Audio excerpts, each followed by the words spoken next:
Hello people, welcome back again to my YouTube channel.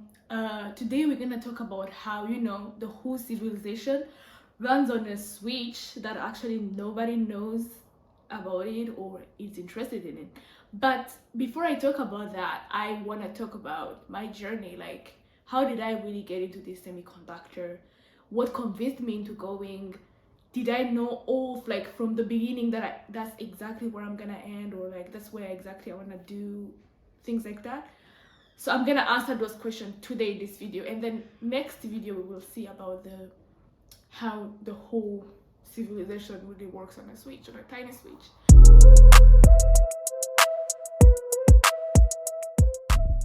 So talking about my journey, everything starts from Burundi. I am Burundian.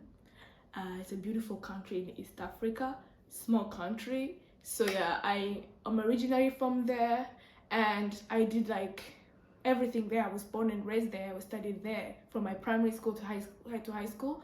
Then I graduated from high school.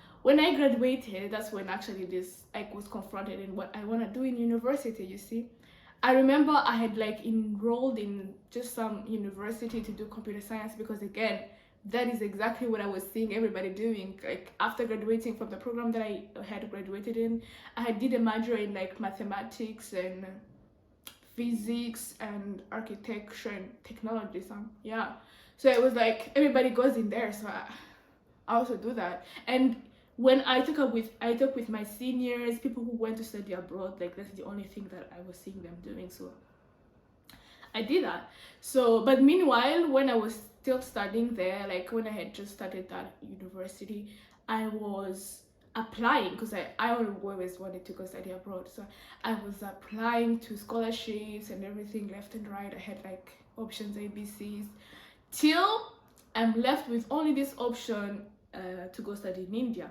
Fortunately enough, I passed the exam. We had like an entrance exam and I passed it. Then from then I got a scholarship, and it was a program called Study in India. So after getting the scholarship, they tell me like obviously when I applied to that through the scholarship, they said like I want to study computer science because again that's what everybody did and that's what I knew. And after getting the scholarship and everything at the school, they tell me, oh, it turns out the computer science is full. And I'm like, what do you mean it's full? Like, you promised me you're gonna give me computer science. Now you wanna give me something else? Again, that's another issue of my school. It was just, yeah, management issues. And they tell me, no, you have to choose something else to study. So they gave me this list of three courses, and I'm like, I didn't know anything about those three that they were giving me. So I just choose randomly. Like one of them was obviously ECE, Electronics and Communication Engineering. So I just said, you know what, just give me that. And trust me, at that moment, I didn't even like put so much thought into it. It's like you're going to study something you don't know. Do you even sure that you're gonna like it? I didn't. I just went with my instinct and I trusted God in it. I was like, God, you see you know where I'm going. So I just put that thing there. Again, it was hard to explain to my parents and my friends, what am I gonna study there? Even me, I didn't know, so I was like, we will see.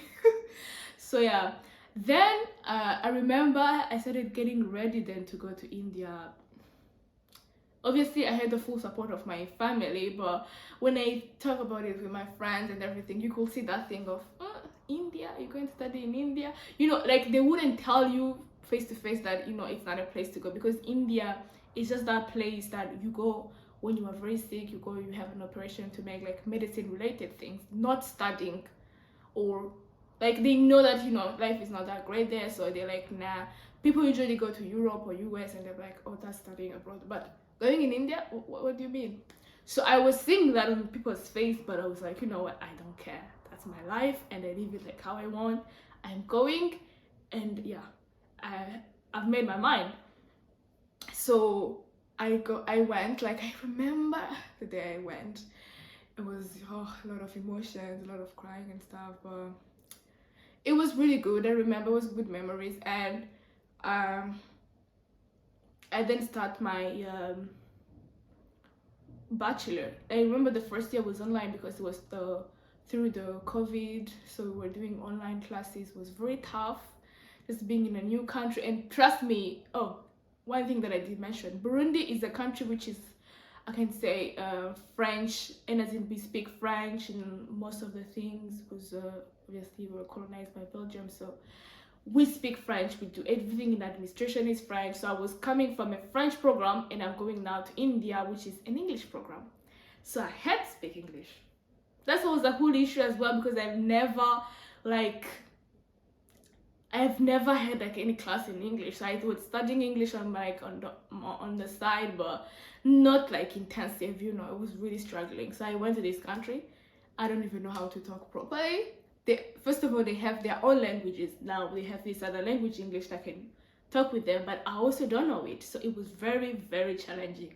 But let me tell you, God always powers you, trust me. And he did. Like, we finished the first year online, then we continued. Then in my third year, fast forward in my third year, that's when I remember that all of this thing about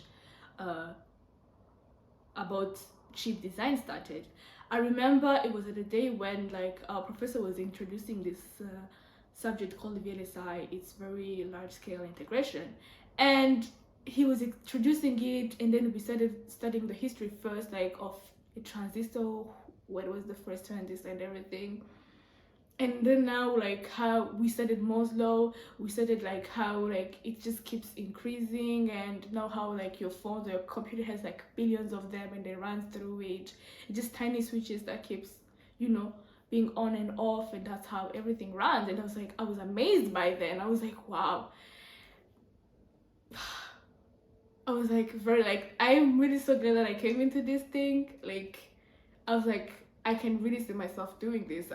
That's how my passion from this like started from. And then after that, I started doing a lot of research, like researching companies, because I was so intrigued on how they do it and who does it.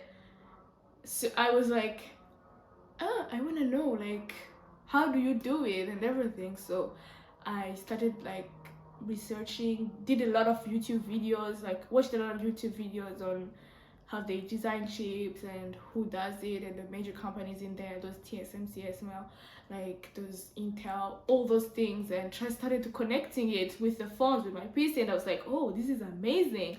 So I was like, I know a lot of people are obsessed with computer science and AI and all those things, but I am gonna work in a place in the things that nobody like knows or talks about, but it's actually what's running whatever they're seeing on the outside of the technology, on the new technology that are coming out. So I felt like, oh yeah, that I'm important now. So I felt like that's what I'm gonna do. So that's how really I picked my passion, and I knew exactly that's what I'm gonna work in. Fast forward, after my bachelor, I went now to Europe into like, I got into this one of, I think, the best program of photonics, and now I'm connecting this chip design into photonics, doing like photonics integrated computing. So that is kinda what I'm doing, and that's kind of my whole journey till now where I am. And I don't know if I mentioned before, but in Burundi, when you talk about studying electronics, like that's a whole thing that whenever I was telling my friends or my parents what I do, because still now they don't understand what I do. So when I explain to them, they just see that I'm gonna be repairing phones. Because when you say electronics in Burundi, they just feel like, oh, it's just gonna be repairing phones, repairing PCs and stuff. So even now, people still believe that I repair phones. Like, I study how to repair phones and computers and stuff, which is completely wrong, but I study how to design them. So yeah, I think that's all. I think I touched on all the points. So tell me what you liked, or I don't know if you also in a similar position where like people don't know actually what you study, but you're so passionate in it and you don't know how to explain to them. But I really believe that through this YouTube channel, most of people will come to understand what is this world of chip design, and even my friends and family will actually learn and understand what I'm trying to do. And that as we keep going, this is just gonna be not something that people don't know and not interested in, but something that you're open to and knows actually that it runs the whole world. So yeah, thank you so much for watching. please like, subscribe, and comment. And yeah, I will see you in the next video. Thank you.